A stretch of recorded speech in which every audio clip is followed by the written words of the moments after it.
And we hope that most of you will be able to benefit from the different resources that we provide as we learn about metagenomics. So let me start by introducing what this program will be focused on.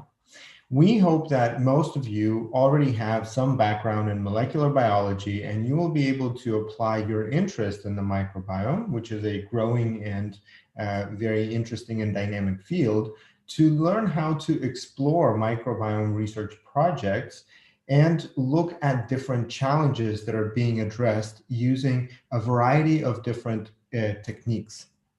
This primarily includes metagenomic sequencing, which refers to high throughput generation of short sequencing reads that could either help us provide a taxonomic description of a particular environmental sample or study in-depth analysis of different genes that are being produced by a community of microorganisms.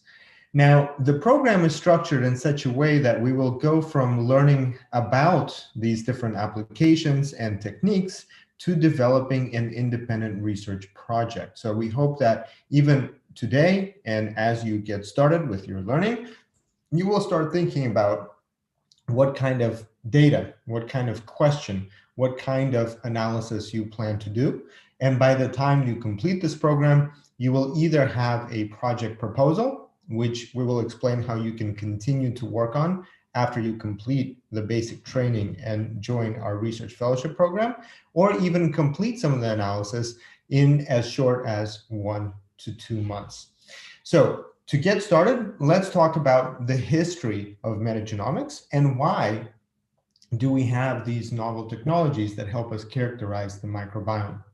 So just to give you a little bit of history about microbiology, where the study of microorganisms led to the creation of tools and approaches that are still used today and continue to uncover the veil of a world which we do not see, but yet has such a profound effect on everything around us, including our own health. So here you can see Louis Pasteur, that lived in the 19th century. He's a French microbiologist, a chemist, and the pioneer of the germ theory of disease. Back when he was involved in his research work, he was interested in seeing the veil from the microorganisms being uncovered and really understanding what is the impact of these germs or these microbes on everything around us. And so the way that this first happened, it was through the microscope. In fact, the smallest thing humans could see was about as wide as a human hair. And when the microscope was first invented, suddenly we could see a completely new world of living things that surrounds everything that we touch, including our water that we drink, the food that we eat, and even living as communities on our bodies. And so the first observation of a bacterium was made around 1673 by the Dutch microscopist Anton van Leeuwenhoek, thanks to the microscopes that he had invented. And these enlarged from 50 to about 300 times whatever he was observing.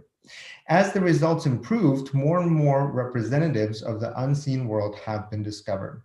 And so you can see here an example of today's microscope. They are tremendously powerful that allow humans to see smaller and smaller elements.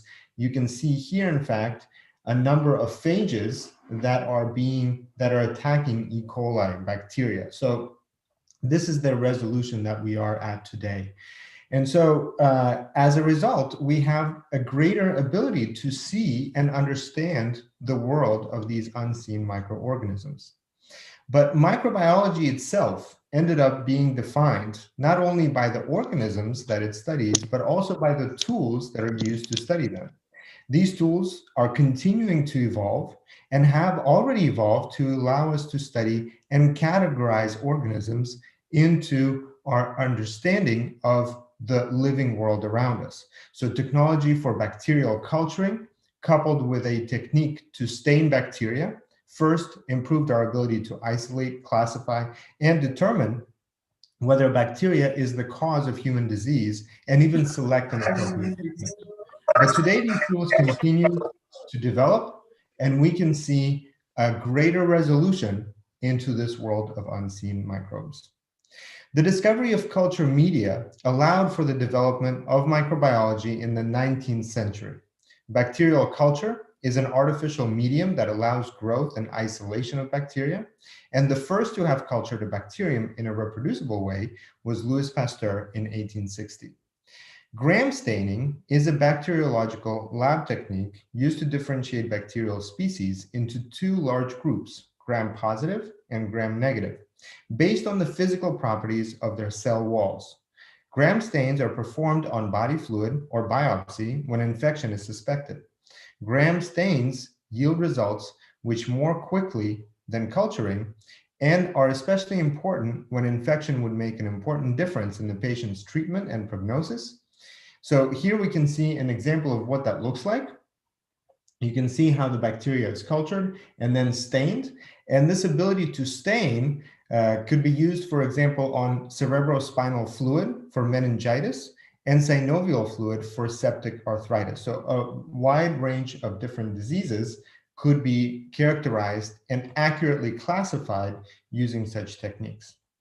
The connection between disease and microorganisms has been established back in the 1800s, but these studies provided not only important information, but they also followed a specific technique that only could look at bacteria in isolation. But it became apparent that most microorganisms actually live in complex communities. Many members of this community are impossible to culture in isolation, and they live and work together almost as a single organ, which we will learn about in just a few slides. So that we know today that they form highly regulated, structurally and functionally organized communities that are attached to surfaces as biofilms with interspecies collaborations as well as antagonisms that contribute to their overall ecological stability. Due to the advances in metagenomic sequencing and other omics technologies, enormous databases of data from such communities have led to the emergence of computational metagenomics, which can help study the 99% of uncultivatable organisms in the context of their natural environment. So this is a brief timeline. In the 1600s, we had the first observations of microscopic organisms. By the 1800s, the connection between microorganisms and disease has been established. From the late 1800s until present, culture, staining, and microscopy were developed and used in both research and clinical applications. In the 1980s until the present, we have the emergence of DNA sequencing and the application of DNA sequencing to the study of microbial communities. In 2008, the Human Microbiome Project was launched by the NIH. What kind of an impact this had on the study of microorganisms. And from the 2010 and to present, bioinformatics and especially multi-omics integration have really defined the world of metagenomics. The stability of these communities is fascinating, as many of us probably know when trying to battle such common skin conditions as eczema, acne, and dry skin. Forming distinct communities, these microorganisms are interconnected and determined to maintain their community. Bacteria within a biofilm can communicate with each other by producing, detecting, and responding to small diffusible signal molecules in a process called quorum sensing, which confirms benefit for host colonization, biofilm formation, defense against competitors, and adaptation to changes in the environment. Quorum sensing activities in biofilms are also involved in the virulence and pathogenic potential of bacteria and are therefore an important factor in our ability to understand and control bacterial infections, as they enable microorganisms and biofilms to become more tolerant to host defenses and antimicrobial agents. Inside each community, there's a balance of bacteria, fungi, and viruses that control species abundance and activity.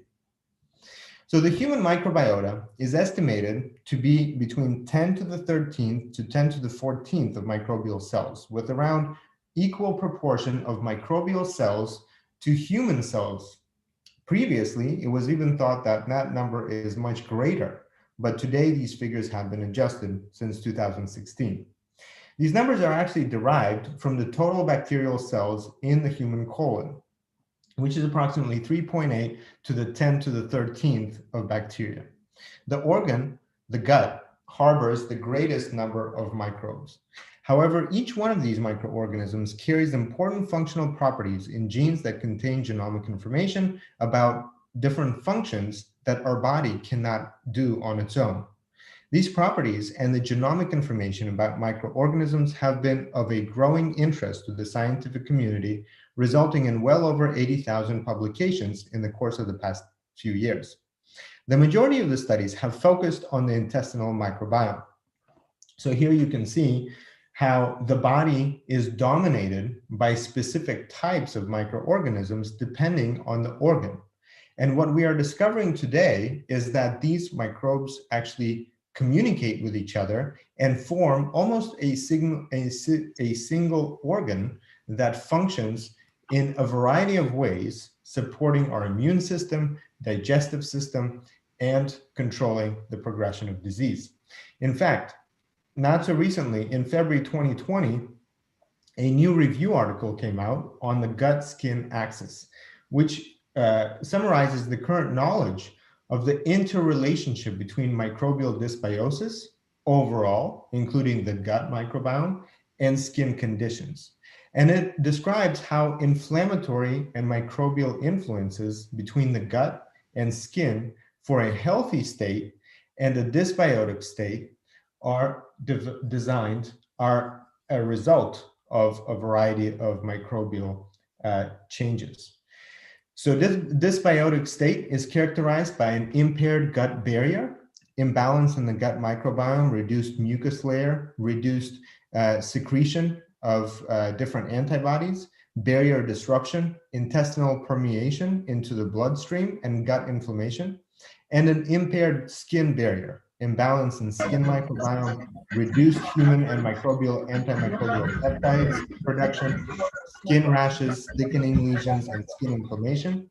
And we can see how gut and skin dysbiosis are connected through an immune imbalance.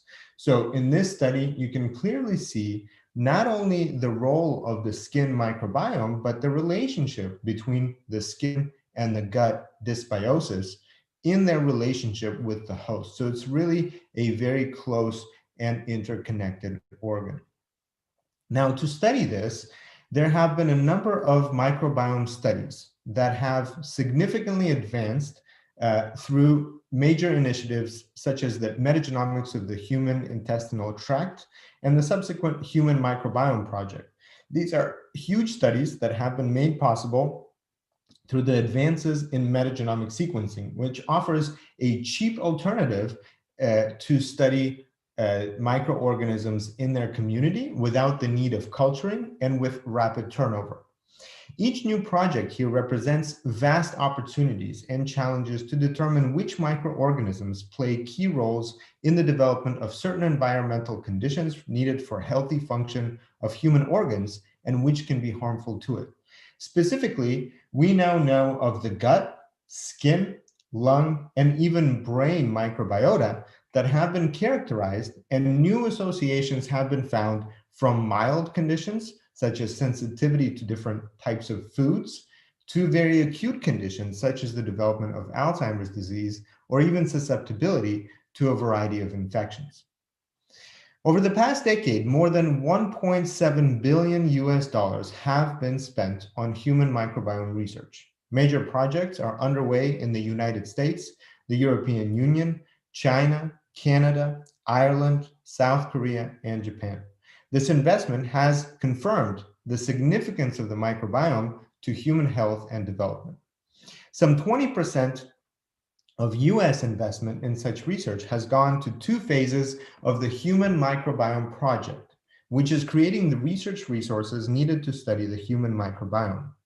One of the main goals of the HMP, launched in 2007, was to create not only a data set, but also a toolbox of computational techniques, analytical methods, and clinical protocols so that others can leverage this to understand the role of the microbiome. So what is known so far about the microbiome function is that it plays a significant role in the differentiation of the human immune system. Let me start that over. What is known today about the microbiome is that it plays a significant role in the differentiation of the immune system, food digestion and nutrition, energy generation and conservation, metabolic regulation of fat storage, processing of environmental chemicals, maintenance of skin and mucosal barrier function, as well as prevention of invasion by pathogens.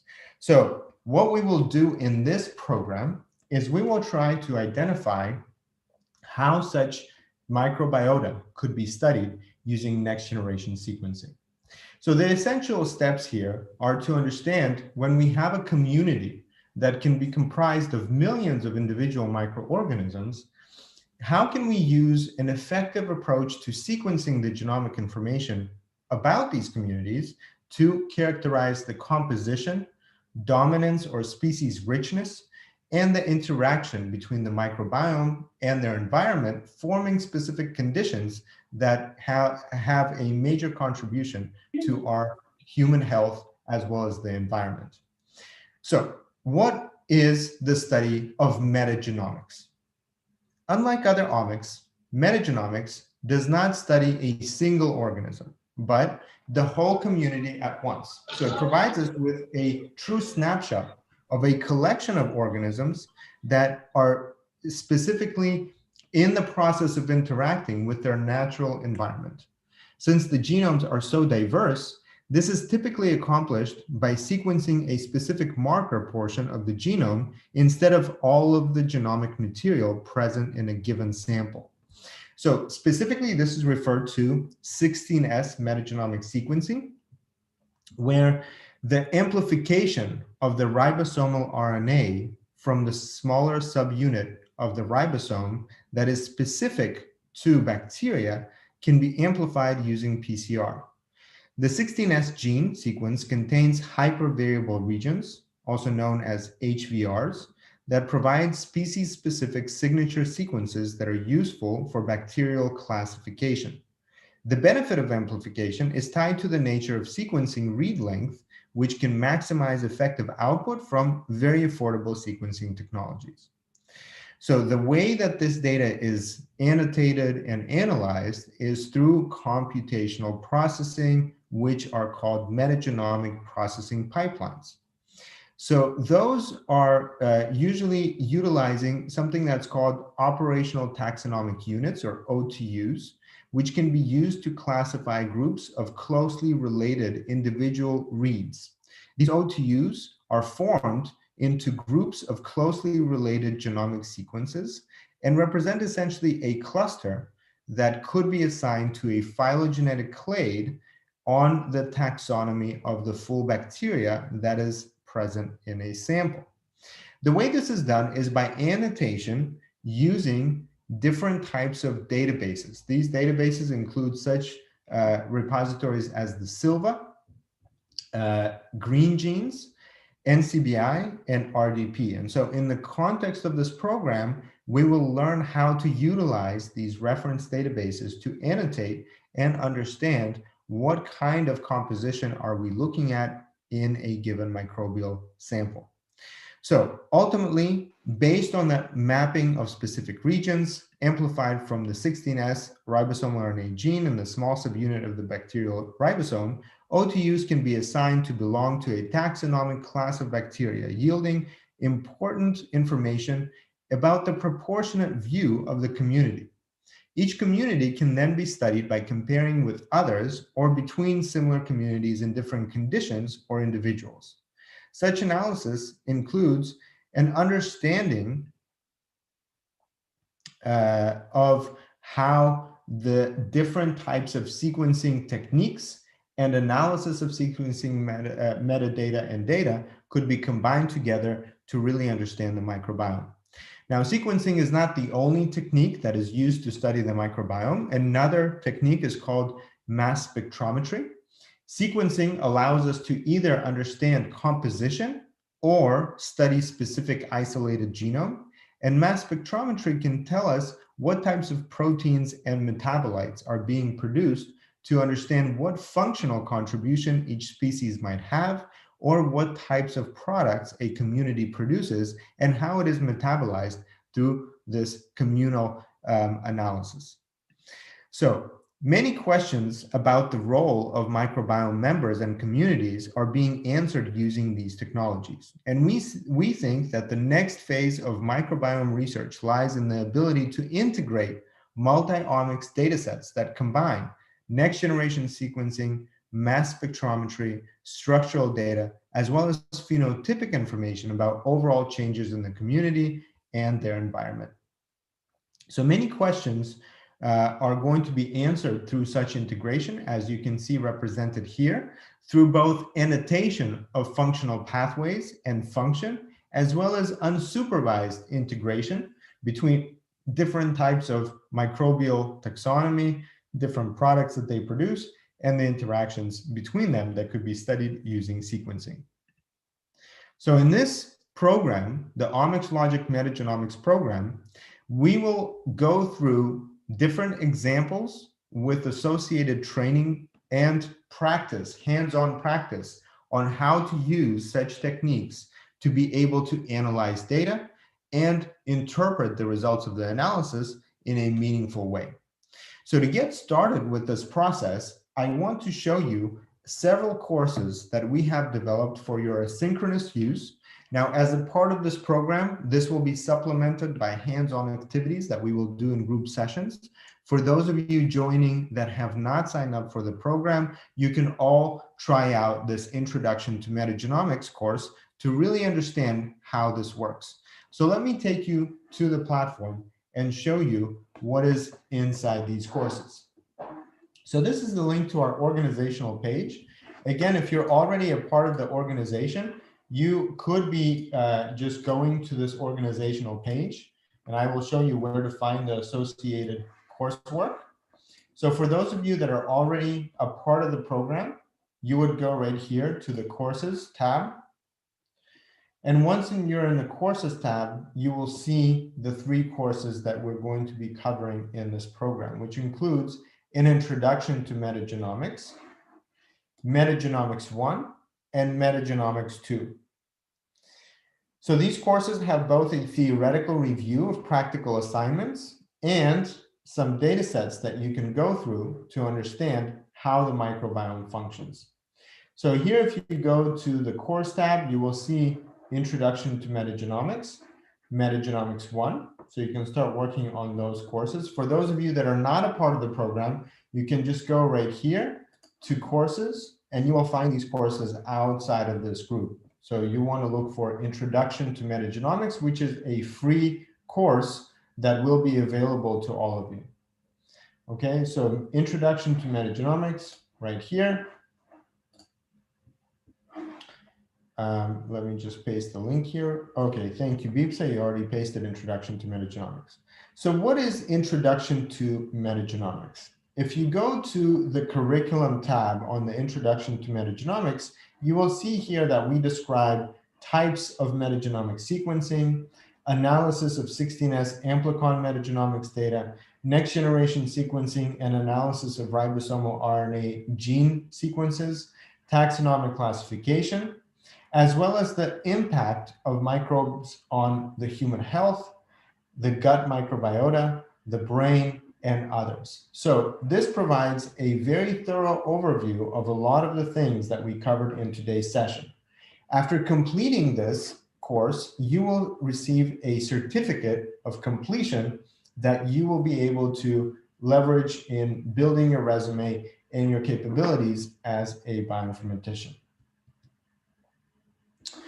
So in other courses that we will go through in this program, you will find additional hands-on applications and important examples that we will go through. So the way these courses are organized is that you will see the expectations for each one of the activities, mapping of conceptual topics, because it can get quite confusing with a lot of terminology and a lot of very specific details that you have to know to that's are being analyzed, for which reason and how.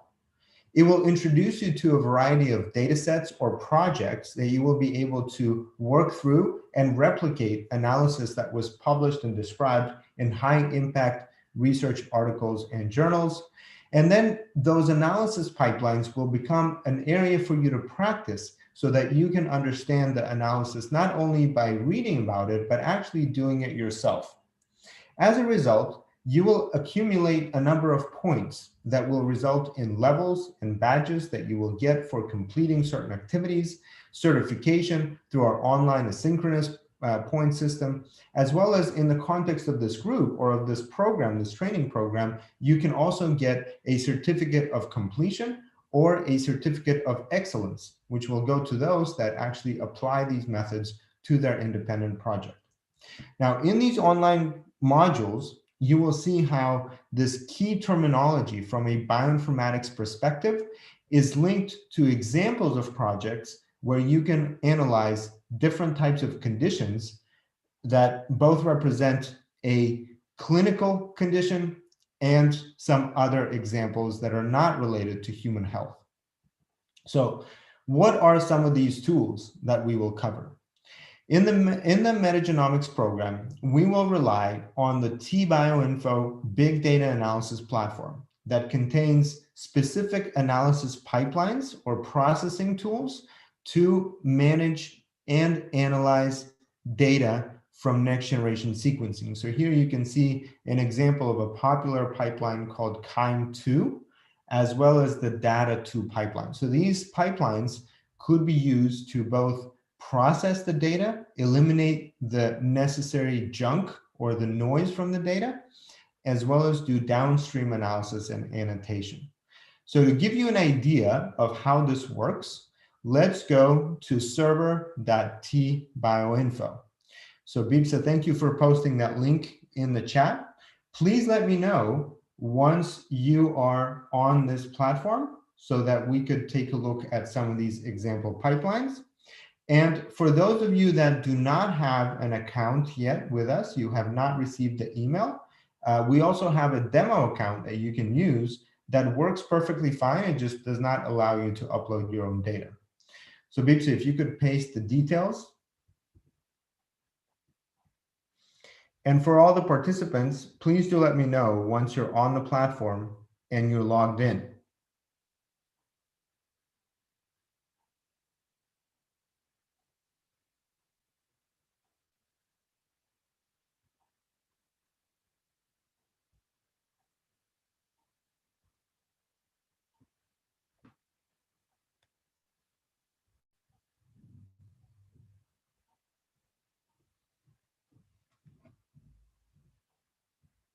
All right, thank you, Nita.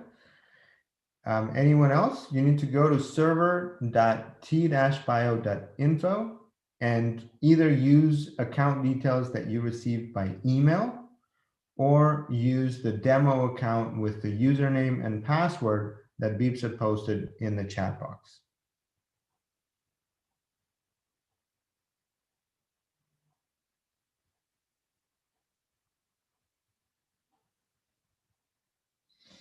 Okay, so as you're logging in, I'm just going to give you a little overview of what you are seeing here on the screen for areas of analysis. So first of all, you will see that there are multiple sections for sequence alignment, or sorry, for sequence analysis listed out for each individual section. So each section represents a collection of methods required to process or analyze data.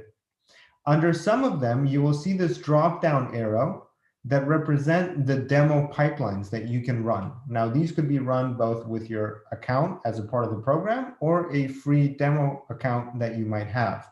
So we will take a look in just a few minutes on how to do that. Then you see right here your previous pipelines. So what are the pipelines that you tried running or completed in the past? You will see right here your profile and data management so that you can understand what is your account and how you can upgrade. And you also will see here some data mining, utility scripts, and machine learning sections.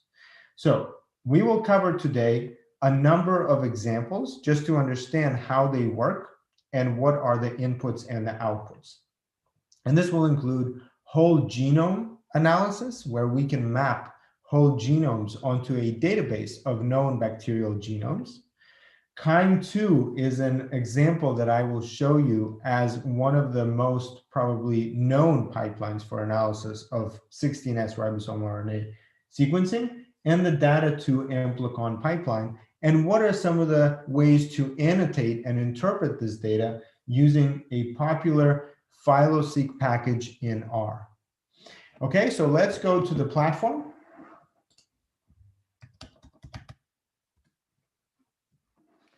And the first section that we will go through is this section for metagenomics microbiome. So if you click on this arrow, you see here demo metagenomics regular. Okay, so we can go in there. And the first thing that you will see is this pop-up that explains what the pipeline can look like and what does it do and what is the meaning behind each one of the buttons and how to really use them. Okay, so you can close this for now. And now we will take a look at one example pipeline that simply takes in some data from the American Gut Project, which is the largest crowdsourced citizen science project to date, because it involves many people from a variety of backgrounds that have contributed their samples of saliva, fecal samples, and others to understand microbial composition between a wide range of people. After you've selected this, you click on OK. The second thing that we will do is we will map onto a reference database using bowtie to align. So clicking here, you will see that we are mapping on a database called Silva. And this is a database of 16S sequences. So here you can click on OK. And then we will create an abundance table using this annotation method called pause count, which looks at the count of reads that map onto a particular entry into the database. So here you click on OK. And then we want to annotate the positions in the 16S ribosomal RNA database to understand abundance of particular regions and how we can see those in our output files. So here you can see how we create a 3-step pipeline. And then we click on end, and we will see what are some of the outputs. Okay, Nii is saying that the website is not responding. Could you clarify what is not working for you?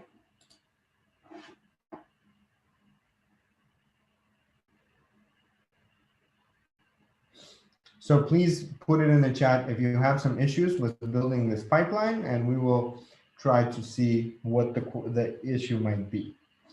So after you've done this pipeline, you will notice on top, download pipeline output files. So you can click on this and see some of the results.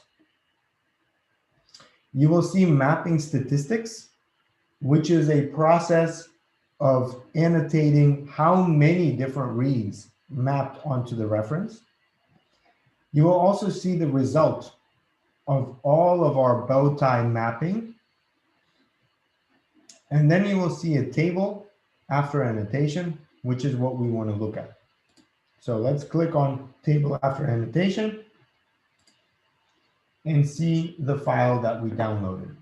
So I'm just going to open this in Excel and show you what's inside.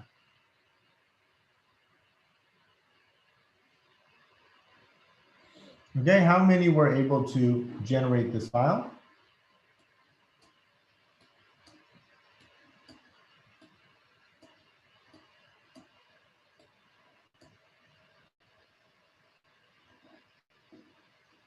How many people were able to generate the result file?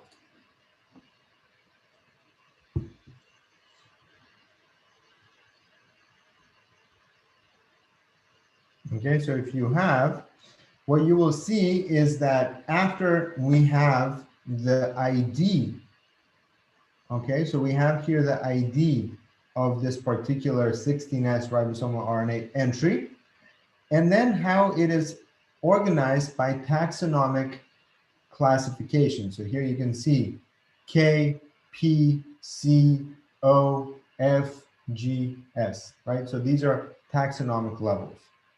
So based on these taxonomic levels, we can now organize, okay? So here you can see the taxonomic levels,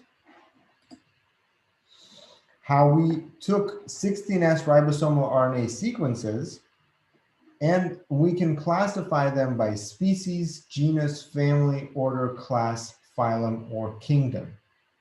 And now that we, okay, so Kehinde, just to kind of remind you what we did on the platform, I'm just going to show one more time. You go to areas of analysis. Okay, again, if you're not able to log in, please use the demo password and email account that Beeps provided. But here you will find, once you're in, a drop-down right here next to Metagenomics Microbiome. You can also hover over this little eye to really see what each section does. So under Metagenomics Microbiome, we want to take this first demo, Metagenomics Regular. Once you're in here, you will see a pop-up which you can close. And in the future, if you don't want the pop-up to come up, you can click on this dashboard. Then you click on Start. You read about the input data that we're using, which is from the American gut sample. Bowtie to align, where we describe the database that's used for mapping. Pause count, which creates an abundance table and calculates how many reads are present for a given entry into the database. And then annotation, so that we can annotate based on taxonomic classification. So after that's done, we click on End, and then you should see download pipeline output files, and you can open this folder like that. And now you see a number of different elements coming out in this output file folder.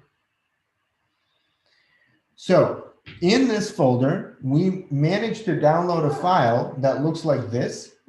In this file, you will see that the result, this is just one sample. So this sample has a variety of different positions, and we can sort by this column to find the biggest, the most abundant entries into the database. And so in this way, we can start thinking about what kinds of bacteria are likely to be present in the sample, and how do we understand the impact of such bacteria on the phenotype, which is described by metadata. Now, in this case, this is a manual pipeline where we take the downloads as a table, and then we can visualize and annotate this using a variety of different annotation techniques. But let me now show you a different example where this process is automated and is specifically designed for sequencing of hypervariable regions. So to do that, I will go into this last section called Amplicon 16S, 18S. And I will use this example project for Metagenomics Amplicon gut-brain axis. Now it's called Amplicon because we're amplifying hypervariable regions and then annotating those hypervariable regions again on the same database, but only looking at the regions that are most representative of this taxonomic classification. So here you can see the process of amplicon sequencing with PCR amplification of variable regions. Then you can see what the data to pipeline consists of, which is primarily the workflow to reduce noise in our input data. So the reads are denoised, merged by pairs and sequencing, and then organized into clusters of operational taxonomic units. Again, those are reduced from chimeras or chimeras, assigned taxon by looking at the database, and then we can build a phylogenetic tree that can actually help classify differences between microbiota. So here we use an R package in Phyloseq that is going to be used for visual outputs of this analysis. So once I get to download pipeline output files, I will see a number of different outputs, including some plots, which are given in a PDF format. So for example, here we see air plots, quality profile plots, as well as phyloseq plots. So we can download the phyloseq plots to see what is the composition between different samples. So here in phyloseq, we see a family level taxonomy that is distributed between a number of samples, 6 samples, BKF01, 02, 03, and then 13, 14, and 15. And here we can see the composition or the species richness based on this family taxonomic organization.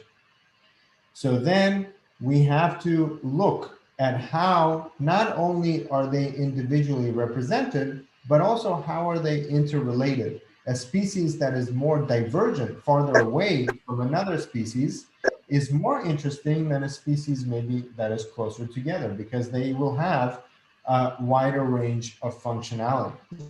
And so we build this tree of operational taxonomic units, and we can actually study the different types of diversity using additional methods like Chow and Shannon to understand how species diversity, as well as species richness, can play a role in a particular phenotype.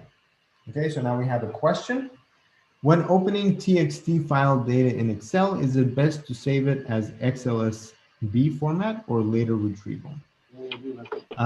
Okay, seems like a question that's not directly related to what we're talking about, but yes, overall, you can probably save it as an Excel file. That way you'll be able to use it later again, easily opening it up in Excel, and it will include saving any kind of figures that you have in your data that will be saved as well.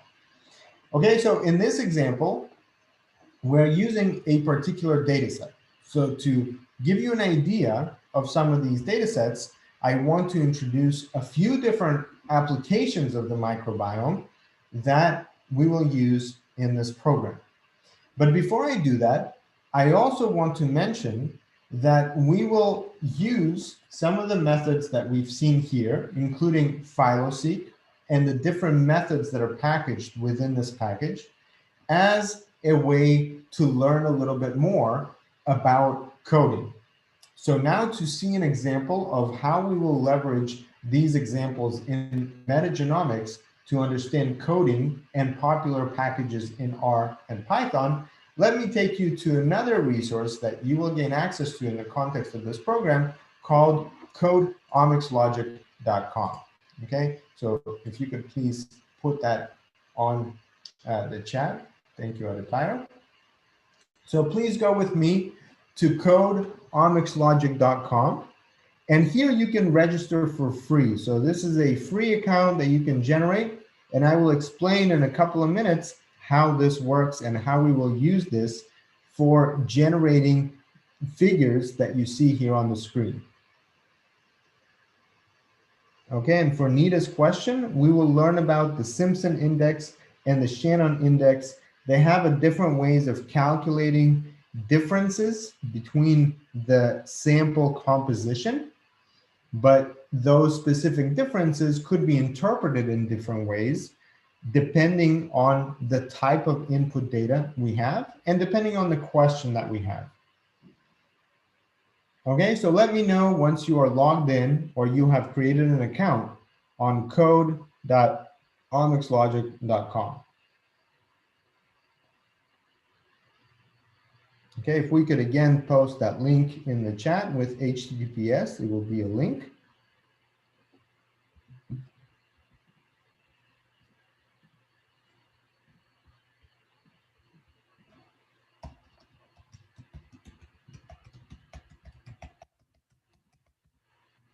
Thank you, Bipsa. Okay, so let me know once you're on your account on code.omicslogic.com. All right, I see some people started logging in. All right, great. Thank you, Nita.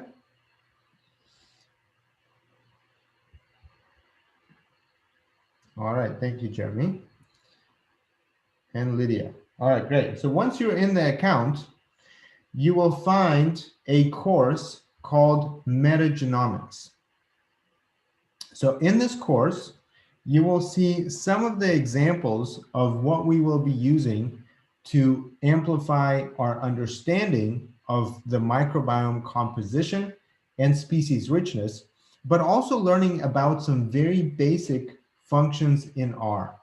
So in this course, you will find how to generate an understanding of what types of bacteria are present in a sample by proportion or by abundance, and what are some of the typical considerations around leveraging the different outputs from the pipelines that we already tried, so that your understanding of the composition is also considering the abundance of input data that you have and the sequencing depth that you are using in maybe a different set of samples that you're using overall. So in this course, you will find different practical tutorials. And let me just show you how those work. Okay, so once you're here, you can see here a variety of other courses that you obviously will get access to as well. But here, let's just take a look at this example. And we'll go right here to number 4. And so in this course, you can see that we start with an introduction of a data set. This data set includes a variety of different conditions. And as an example, we can use those that exercise rarely and those that exercise regularly. Okay, you will find in the source data set, which is linked right here, a variety of different metadata that also include how often people eat, how often do they drink, what is other kind of lifestyle conditions that we could link with microbiome composition. And so once you read about this, let's go to this practice yourself. You cannot open this unless you actually complete the previous steps. But here you'll see an example of how does this actually work? Okay, so just by simply clicking on this run button, you will be able to try out the code that is here. And so obviously you will be able to modify the code as you try to arrange this data in such a way that you can prepare it for a publication or present it to your peers, comparing composition by different taxonomic classes between different conditions. Okay, so here you will find both an explanation of the challenge, the code basics, as well as a practice playground where you can try to modify this code and produce the types of results that you would like to use in your publications. Okay, so what is going to be included? What we'll do is we will look at a variety of methods as well as an understanding of the typical considerations behind the statistical analysis as well as the machine learning methods that are typically used in analysis of omics data, as well as specifically for metagenomic analysis. And we will go through very basic things to learn how the code works, as well as very specific applications of the most popular packages that are used in metagenomic analysis. So let's talk about several examples that we will use as data sets to practice. So applications of metagenomics include analysis of skin conditions, food sensitivity of the gut, autoimmune disorders, cancer, antibiotic resistance, drug resistance, and even ecological and agrobiological studies. So we'll take examples from skin and acne, sensitivity of the gut microbiome, and these different conditions to play around with the different methods of analysis and understand that in the context of different types of questions and data sets, we should use appropriate methods to process and annotate as well as visually present our data. As I mentioned, one of the first projects that we'll try is from the American Gut Project. So the American Gut Project is a citizen science project that has a lot to offer for those interested in basic and microbial composition of different types of samples from healthy and mildly sick individuals. Here, we will learn how to create a report similar to what you see right here for an individual that submits their data, and also how to group people by different types of composition of their microbiome to study a condition. However, in this example, it is very difficult to disassociate the impact of microbiome from other factors that are not related, such as behavior, comorbidities, and other unreported data that we have associated with each sample. So to study the effect of microbiome changes in a unique way, we can turn to a project that we will use that tries to characterize the relationship between the gut and the brain axis by studying microbiome and behavioral anxiety. So here we will see how changes in the gut microbiota in mice through antibiotic treatment, followed by a gavage of donor stool from other mice, can help us determine if significant behavioral changes are induced and anxiety levels are associated specifically with microbiome that comes as a result of high-fat diet or a regular diet for mice. Such studies are really important for our basic understanding of the role of the microbiome, as well as in the translation of different types of probiotic, prebiotic, and transplantation strategies for treatment. But we will also look how microbiome, or the kind of microbial community that we're studying, can have a variety of other types of effects. And for example, we will take use cases from tuberculosis, Ebola, and even rhizobacteria, which is a bacteria that grows on the roots of plants, and how to study such data. Importantly, we will see that the microbiome is now considered to be a major player in many other areas of biomedical research. For example, screening for diagnostic signatures in precision medicine, and even association with treatment efficacy. Or the therapeutic considerations for microbiome transplantation to study such conditions as Alzheimer's disease. So here you can see an article where China has already approved Alzheimer's treatment that targets the microbiome through transplantation.